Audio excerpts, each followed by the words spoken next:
Hello friends, स्वागत है आपका मेरे यूट्यूब चैनल वर्टेक्स एकेडमी पर। फ्रेंड्स, आज का हमारा टॉपिक है वर्णमाला। आज हम वर्णमाला के बारे में बात करेंगे। जैसा कि हमारा आज का विषय वर्णमाला है, तो वर्णमाला के बारे में ही कुछ जानते हैं। अभी मैं आपसे बात कर रही हूँ तो मेरे मुंह से क्या निकल रहा है? ध्वनि निकल रही है। अब इस ध्वनि को, जैसे मेरे मुंह से निकला मेरे मुंह से निकला तो हमने अ को एक चिन्ह या आकृति दे दी।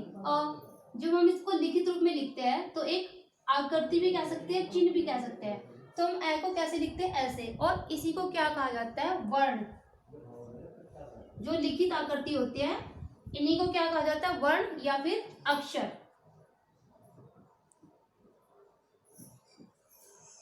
अब बात करते हैं वर्णमाला। तो वर्णों का जो व्यवस्थित क्रम या व्यवस्थित समूह को ही क्या कहते हैं? वर्णमाला कहते हैं। तो भाषा की सबसे छोटी इकाई क्या होती है? हमारी ध्वनि। जो हमारे मुंह से निकल रही है ध्वनि, वो क्या होती है? भाषा की सबसे छोटी इकाई। और यदि हमसे पूछा जाए कि भाषा की लिखित सबसे छोटी लिखित इकाई क्या होगी, वो होगा वर्ण। ये तो बात कर लेते हैं अब वर्ण के भेद के बारे में कि वर्ण के कितने भेद होते हैं। वर्ण के भेद, तो वर्ण के भेद कितने होते हैं? दो। कौन कौन से होते हैं? पहला होता है हमारा स्वर और दूसरा होता है व्यंजन। तो चलिए अब स्वर के बारे में जान लेते हैं। तो बात कर लेते हैं स्वर की कि स्वर क्या होते हैं। तो ये वे ध्वनियां होती है जिनका उच्चारण करते समय किसी अन्य वर्ण की सहायता की जरूरत नहीं होती। तो स्वर क्या होते हैं? स्वतंत्र रूप से बोले जाते हैं। अब देख लेते हैं कि कौन कौन से हैं स्वर।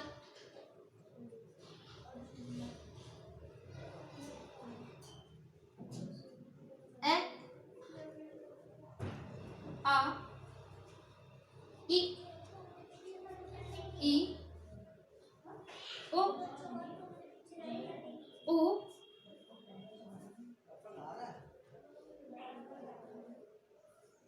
री, ए, आई, ओ, औ। तो ये हमारे 11 स्वर होते हैं। ए, आ, ई, उ, री, ए, आई, ओ, औ। तो कितने स्वर हुए हमारे? 11 स्वर। अब इनके बाद देख लेते हैं, जैसे अंग और अहा। इसको बोलते हैं अंग को अनुस्वार। अनुस्वार। और ये होता है हमारा विसर्ग। तो इन दोनों को अयोगवा भी कहते हैं। इन दोनों को क्या कहते हैं? अयोगवा।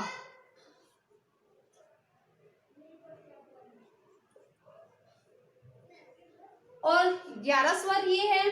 और इन दो को मिलाकर हमारे स्वर कितने होते हैं? 13। यदि हमसे पूछा जाए कि स्वर कितने होते हैं तो हम क्या बताएंगे? 11 स्वर होते हैं। यदि हमसे पूछ लिया जाए कि कुल स्वर कितने होते हैं तो कुल स्वर होते हैं हमारे 13। 11 ये और प्लस 2 ये अयोगवा। तो ये हमारे हो गए 13 स्वर।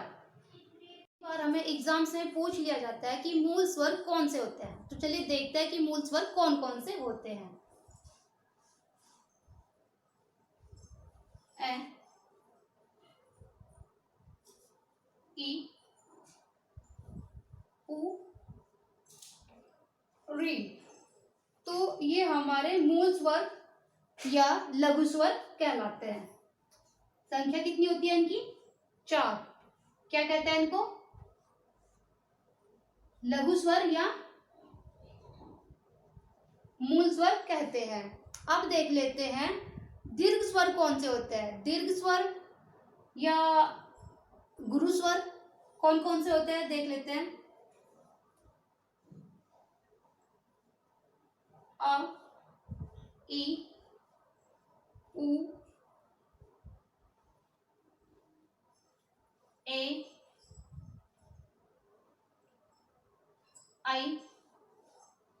ओ औ। तो ये हमारे कितने होते हैं, इनको क्या बोलते हैं, दीर्घ स्वर, गुरु स्वर। इनकी संख्या होती है 7। इनकी संख्या कितनी होती है, 7। तो देख लेते हैं कौन कौन से। अ, ई, उ, ए, ऐ, ओ, औ। काउंट कर लेते हैं, 1 2 3 4 5 6 7। तो यदि इनकी संख्या पूछी जाए कि दीर्घ स्वर या गुरु स्वर की संख्या कितनी होती है, तो इनकी संख्या होती है 7। और यदि पूछा जाए कि मूल स्वर की संख्या कितनी होती है, तो वो होती है 4। अब यदि अगर हमसे पूछ लिया जाए कि संयुक्त स्वर कौन से होते हैं, तो संयुक्त स्वर को देख लेते हैं कि संयुक्त स्वर कौन से होते हैं। तो ये 4 हमारे क्या होते हैं, संयुक्त स्वर, ए, ऐ, ओ, औ। चलिए देखते हैं कि कैसे है ये संयुक्त स्वर। संयुक्त स्वर में देख लेते हैं, जैसे ए प्लस ई, ए प्लस ए बना आई, ए प्लस उ बना ओ, ओ प्लस ए बना औ, ए, ऐ, ओ, औ। तो ये 4 हमारे क्या होते हैं, संयुक्त स्वर। दो अलग अलग वर्णों के मेल से जो बनते हैं उनको क्या बोलते हैं, संयुक्त स्वर। जैसे संयुक्त व्यंजन होते हैं वैसे ही संयुक्त स्वर भी होते हैं। इनको क्या बोलते हैं, संयुक्त स्वर। अब बात कर लेते हैं सजातीय स्वर के बारे में। जैसे मैं यहाँ पर लिखती हूँ ए प्लस ए बना अ, जैसे ई प्लस ई बना पढ़ाई। तो ऐसे सेम वर्णों के मेल से जो बनते हैं उनको क्या कहते हैं, सजातीय स्वर। जैसे उ प्लस उ, उ। तो इन स्वरों को क्या कहते हैं, जो सेम वर्णों के मेल से बनते हैं उनको बोलते हैं सजातीय स्वर। अब बात कर लेते हैं स्वर के भेद या वर्गीकरण के बारे में। तो स्वर के भेद या वर्गीकरण कितने आधार पर होते हैं, 3। कौन कौन से भेद होते हैं, सबसे पहला होता है हमारा ह्रस्व स्वर, दूसरा होता है हमारा दीर्घ स्वर, और तीसरा होता है हमारा प्लुप स्वर। तो जो हमारा ह्रस्व स्वर है इसको लघु स्वर भी कहते हैं, लघु स्वर भी कहते हैं। कितने होते हैं स्वर के भेद, ह्रस्व स्वर, दीर्घ स्वर या प्लुप स्वर। अब बात कर लेते हैं ह्रस्व स्वर या लघु स्वर की। इसमें क्या आता है हमारा, जैसे ए, ई, उ, री। तो ये हमारे होते हैं ह्रस्व स्वर, जिनके उच्चारण में क्या होता है, बहुत कम समय लगता है, एक मात्रा का समय लगता है, तो वो हमारे क्या होते हैं, ह्रस्व स्वर। अब बात कर लेते हैं दीर्घ स्वर की। जैसे आ, ई, उ। तो ये क्या होते हैं हमारे दीर्घ स्वर। इसमें ह्रस्व स्वर में क्या हो रहा था कि एक मात्रा का समय लग रहा था, और दीर्घ स्वर में क्या होता है, इसके उच्चारण में इससे 2 गुना समय लगता है। अब बात अगर मैं करूं प्लुप स्वर की, तो प्लुप स्वर में क्या होता है, जैसे कोई बहुत दूर खड़ा है और हम उसको आवाज लगाते हैं, जैसे रोहन है वो बहुत दूर खड़ा है, हम उसको आवाज कैसे लगाएंगे, रोहन। तो हम ऐसे आवाज लगाते हैं ना, रोहन, या राहुल या राम। तो हम जो लंबी एक आवाज जो खींचते हैं, तो वहां पर हमारा क्या होता है, प्लुप स्वर। जैसे तो ये बीच में आपने देखा हो, ये ऐसे ऐसे राम। तो ये आवाज को क्या होता है, लंबी खींचते हैं। तो यहाँ पर हमारा यहाँ पर एक मात्रा का समय लगता है, और यहाँ पर उसके उच्चारण में 2 मात्रा का समय लगता है, और इसके उच्चारण में इससे भी ज्यादा समय लगता है। इसमें एक समय लगेगा कम, इसमें इसका 2 गुना और इसमें इसका 3 गुना समय लगता है। अब बात कर लेते हैं व्यंजन की। तो व्यंजन क्या होते हैं? इससे पहले मैंने अभी आपको बताया कि स्वर जो होते हैं हमारे स्वतंत्र होते हैं और व्यंजन ये वो ध्वनियाँ होती है जिनके उच्चारण में क्या होता है, स्वर की सहायता से उनका उच्चारण किया जाता है। और सभी व्यंजन जो होते हैं हमारी स्वर अ की सहायता से बोले जाते हैं। जैसे मैं यहाँ पर लिखूं, मैंने लिखा क, तो ये अभी हमारा क नहीं बोला जाएगा क्योंकि अभी क पूरा नहीं है। इसको पूरा कौन करेगा? क प्लस अ स्वर की सहायता के बाद ये बनता है पूरा क। अब ये हलंत में है, अब ये बना है क। तो हम क्या बोलते हैं, आप बोल के देखिए, क लास्ट में अ की साउंड आ रही है, ख लास्ट में क्या हो रहा है, ए की साउंड आ रही है, क ख ग अ की साउंड आ रही है। चलिए अब मैं आपको लिखवा देती हूँ व्यंजन। तो ये मैंने लिख दिया है व्यंजन। इनकी यहाँ से यहाँ तक संख्या है 33। कितनी संख्या है? 33। यदि हमें एग्जाम से पूछा जाता है कि स्पर्श व्यंजन कितने होते हैं, तो जब हमें ऐसा पूछ लिया जाता है कि स्पर्श व्यंजन कितने होते हैं, तो हम कितने लगाएंगे? यहाँ से लेकर पूरा क च ट त प यहाँ तक हमारे होंगे 25। ये क्या हमारे स्पर्श व्यंजन।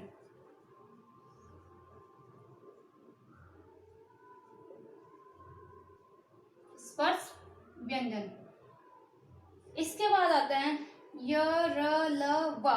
ये हमारे होते हैं अंतस्थ। पूछ लेते हैं कि अंतस्थ व्यंजन कौन से होते हैं, तो य र ल व। उसके बाद देखते हैं श और स और ह। ये क्या होंगे हमारे ऊष्म व्यंजन।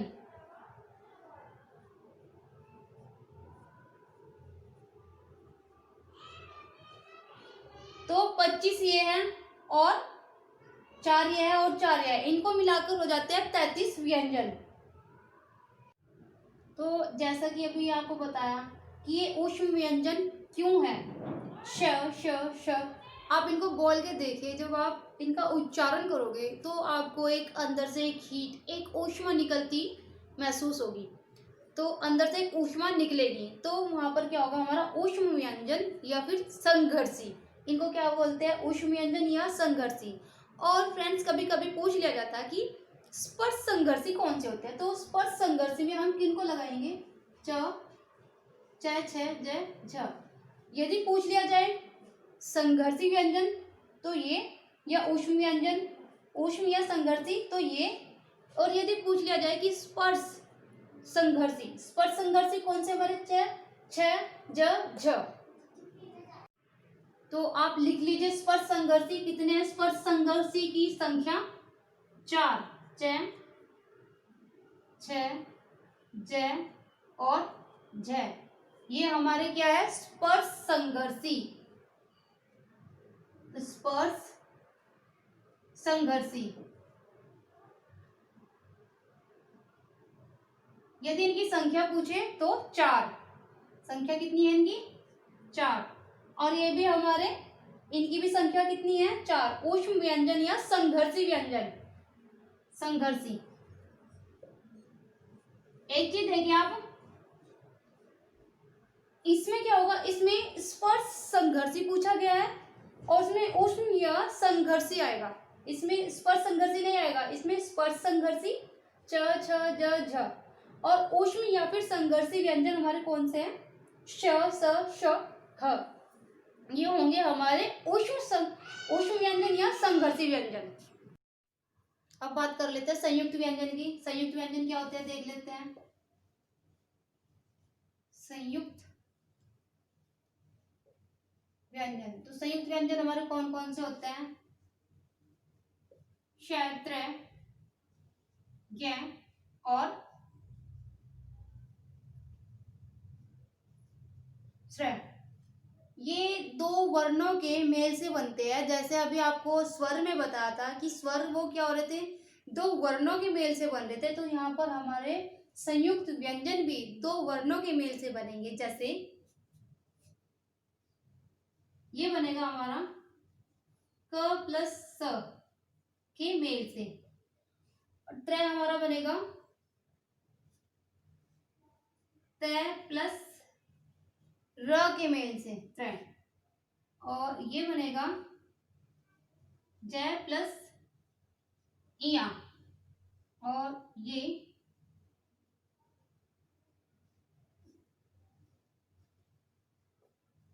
से प्लस र के मेल से। तो इनको बोलते हैं संयुक्त व्यंजन। इनकी संख्या होती है 4। अब बात कर लेते हैं द्विगुण व्यंजन। कभी कभी हमें पूछ लिया जाता है कि द्विगुण व्यंजन कौन से होते हैं, तो देखते हैं द्विगुण व्यंजन कौन कौन से हैं। है और अढ़, ड और ढ। तो ये क्या हमारे द्विगुण व्यंजन।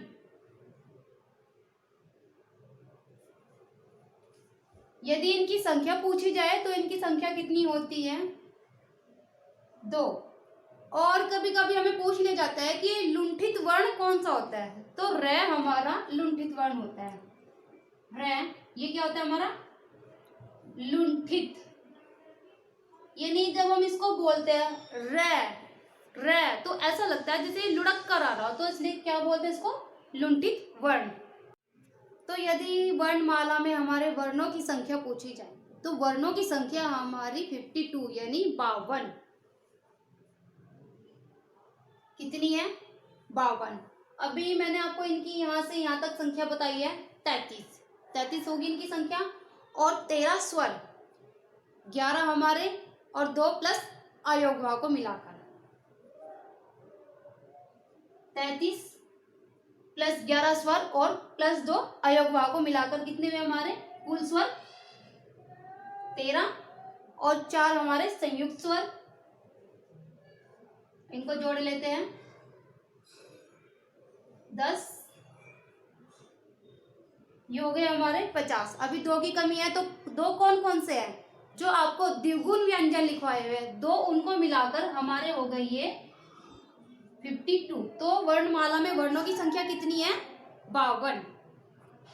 तो चलिए अब इनका उच्चारण स्थान देख लेते हैं। जैसे हमारा कै वर्ग है, तो ये कहाँ से बोला जाएगा? कंठ से। क ख ग ग, तो ये हमारा होगा कंठ से। जो हमारा च वर्ग है ये हमारा बोला जाएगा तालु से। च छ ज तालु। आप बोलिए च छ ज ज, हमारी जीभ क्या होगी? नीचे की साइड लगेगी। च छ ज ज, नीचे की साइड हमारी जीभ चिपकेगी। च बोल के देखिए आप, च छ ज झ इया। तो हमारी जीभ क्या है? नीचे की साइड चिपकी हुई है। तो ये हमारे सभी क्या है? तालु। यह और श भी। अब इसके बाद देख लेते हैं अगला ट वर्ग। ट वर्ग क्या है हमारा? मूर्धा। मूर्धा यानी जब हम बोलते हैं ट ठ ड, आप बोल के देखिए ट ठ, हमारी जो जीभ है ऊपर की साइड यहाँ लगती है, तो वहां पे हमारा बोला जाएगा मूर्धा। आप बोल के देखिए ट ठ ड, हमारी जीभ ऊपर की साइड टच करती है, तो वहां पर होगा हमारा मूर्धा। अब देख लेते हैं त वर्ग। ये होगा हमारा दंता। त थ द द न। आप बोलोगे त थ द ध न। जब आप बोलोगे तो हमारी जीभ जो है हमारे दांतों को टच करेगी, तो इसलिए होगा हमारा दंत है। अब अगला देख लेते हैं। ये होगा हमारा ओस्टाया, यानी जो हमारे होठ को टच करेगा, लिप्स को टच करेगा। अब बोलिए प फ ब ब भ म। देखिए हमारे लिप्स जो है आपस में मिल रहे हैं। प फ ब भ म, तो ये कहाँ से बोला जा रहा है? होस्टा, जिसमें हमारे लिप्स क्या होंगे? देखिए आप दोबारा देख लीजिए प फ ब म। आप बोल के देखिए, आपको खुद पता चल जाएगा कि ये है हमारे होस्टा। अब अगले देख लेते हैं व और फ। व और फ ये होते हैं हमारे दंत और ओष्ठा, यानी दोनों से बोले जाते हैं। दंत से भी और दांत और होठों दोनों का इस्तेमाल होता है। व बै, आप बोल के देखिए, बै हमारे जो है लिप्स भी टच होते हैं, बै, और पै दांत भी, तो दंता और ओष्ठा। तो अब आप समझ गए कि क वर्ग ये पूरा और ये है, ये होगा हमारा कंठ, और ये च वर्ग ये और श ये होगा हमारा तालु, तालु से बोला जाएगा। ट वर्ग होगा हमारा मूर्धा, तालु यानी जिसमें आप बोल के देखेंगे आपको खुद पता चल जाएगा, च च छ ज, जहाँ हमारी जीभ नीचे की साइड चिपकेगी, और मूर्धा जिसमें जीभ हमारी ऊपर लग के वापस आएगी। ट ठ ड, दंत जो जिसपे हमारी जीभ जो है हमारे दांतों को टच करेगी, त थ द ध न। होस्टा, होस्टा में होगा हमारा जहां पर हमारे लिप्स क्या होंगे, प फ ब भ, आप बोल के देखिए आपको खुद पता चल जाएगा क्या होगा, वहां पे होस्टा होगा। और दंता, व और फ यानी दंत और होस्टा वो दोनों से बोले जाएंगे, दंत और होस्टा से। और इसमें ये श है मूर्धा में, यह श और श और ये स, ठीक है। अब देखते हैं जो वर्ग का हमारा पांचवा अक्षर होता है, पहला दूसरा तीसरा चौथा और पांचवा, ये हमारा पांचवा अक्षर होता है, ये होता है हमारा अनुनासिक। आप बोल के देखिए, इसकी साउंड जो है ऐसा लगेगा जैसे नाक से आ रही हो, न मैं, तो आवाज कैसी आती है इसकी, जैसे नाक से हो रही, तो इस वर्ग को बोलते हैं अनुनासिक। अब देखते हैं आगे। तो अब आप अच्छे से समझ गए होंगे इनका उच्चारण स्थान, यदि नहीं समझा हो तो आप एक बार बोल के देख लीजिए, खुद ही आपको पता चल जाएगा कि उच्चारण कहाँ से हो रहा है। अब जैसे मैंने आपको ये बताया, ये हमारा अनुनासिक है, न से इसकी आवाज आएगी, ऐसा लगेगा नाक से इसकी आवाज आ रही है। और इसमें जो है इसको संस्कृत में यम गणना भी बोलते हैं। चलिए अब देखते हैं अघोष और सघोष। तो अब बात कर लेते हैं अघोष और सघोष की। अघोष और सघोष क्या होते हैं, तो वर्ग के पहला और दूसरा, पहला वर्ग और दूसरा वर्ग क्या होता है हमारा, अघोष।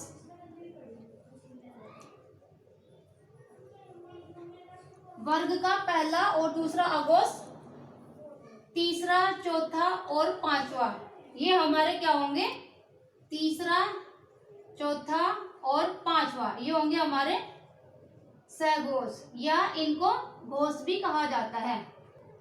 वर्ग का पहला और दूसरा क्या होगा हमारा, अघोष, तीसरा चौथा और पांचवा क्या होगा हमारा, सघोष। तो जैसा कि अल्प प्राण और महाप्राण। अल्प प्राण क्या होता है, जिस वर्ण के उच्चारण करने में हमारे मुख से कम हवा निकलती है, तो वहां पर क्या होगा हमारा अल्प प्राण। और जिन वर्णों को उच्चारित करते समय हमारे मुख से अधिक हवा निकलती है, तो वहां पर होगा हमारा महाप्राण। तो देख लेते हैं कि कौन कौन से अल्प प्राण है और कौन कौन से महाप्राण है।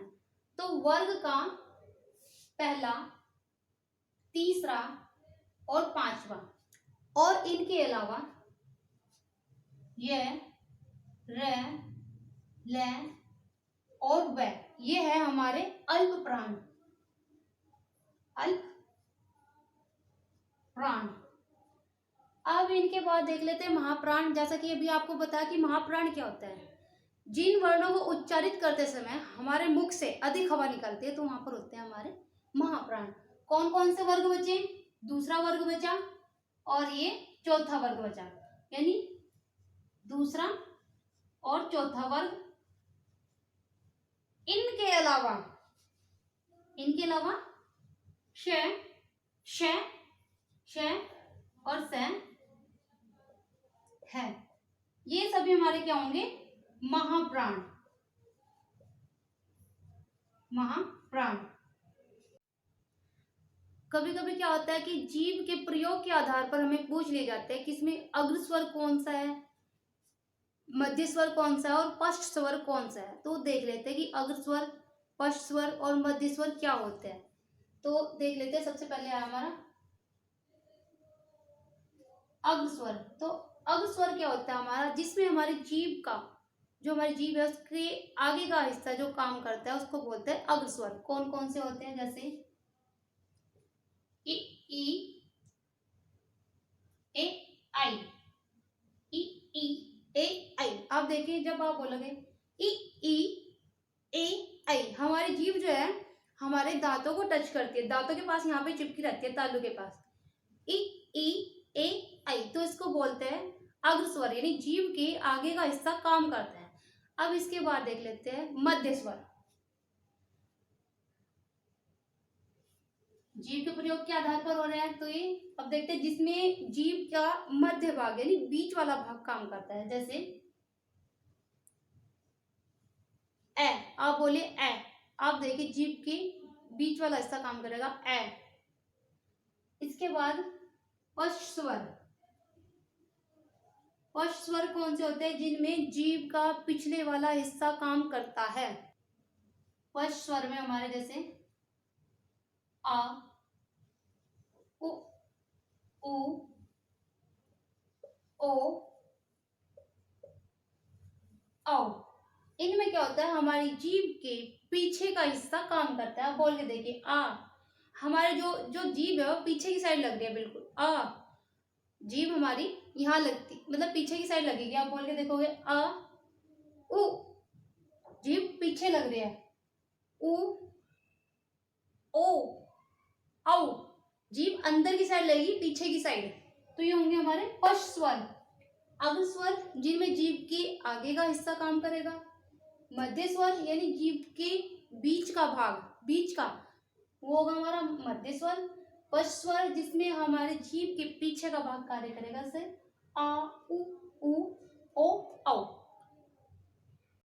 अब देख लेते हैं होठों की स्थिति के आधार पर, जैसे आवर्तमुखी और वर्तमुखी। आवर्तमुखी में देख लेते हैं आवर्तमुखी और वृत्तमुखी। इसमें देख लेते हैं जैसे ए, आ, इ, ए, आई। अवर्तमुखी यानी जिनमें हम जिनको उच्चारण करते समय हमारे जो होठ है वो क्या होंगे? आपस में मिलेंगे नहीं, तो वहां पर होगा हमारा आवर्तमुखी। और वृत्तमुखी क्या होगा? जिसको उच्चारण जब हम करेंगे, उनका उच्चारण करते समय हमारे लिप्स जो है, हमारे होठ जो है आपस में टच होंगे, जैसे उ, उ, ओ, औ। आप बोल कर देखिए उ, उ, ओ, औ। तो वृत्तमुखी। और जिसका उच्चारण करते समय हमारे होठ जो है नहीं मिलेंगे, तो वहां पर क्या होगा? हमारा आवर्तमुखी। तो वर्णमाला जो है हमारी यहाँ पर पूरी हो चुकी है। मिलते हैं नेक्स्ट वीडियो में। Thank you friends.